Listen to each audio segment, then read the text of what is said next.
Jeigu mes ruošiamės pirkti daiktą, kuris yra to paties gamintojo, tai žinoma yra labai logiška ieškoti vietos, kur yra tas daiktas parduodamas mažesnė kaina.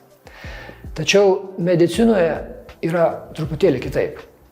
Ne tik tai svarbu daiktai, bet ir gydytojas, kuris tą gydymą atliks. Tik tais akcijų kaina gali būti labai klaidinantis faktorius, nes komponentai yra du. Pavyzdžiui, implantai, kuriuos mes naudojame, ir gydytojas, kuris tuos implantus ruošiasi dėti. Žanro klasika, kai pas mus ateina pacientai ir sako, kad vienoje klinikoje ar kitoje klinikoje mane pakonsultavo atvejo vadybininkas, viskas buvo labai gerai, o paskui gydė rūstus gydytojas, kuris su manim nieko nekalbėjo, nežinau, ką čia padarė, daktarė, patikrinkit, ar čia viskas yra gerai.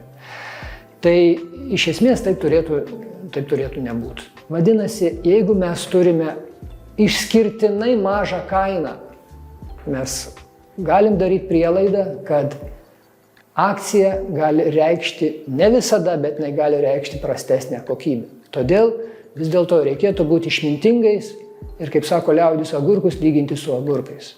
Ir jeigu mes turim tos pačius daiktus, daugmaž panašaus lygio gydytojus, tada reikia rinktis tą vietą, kuri duoda mažesnę kainą.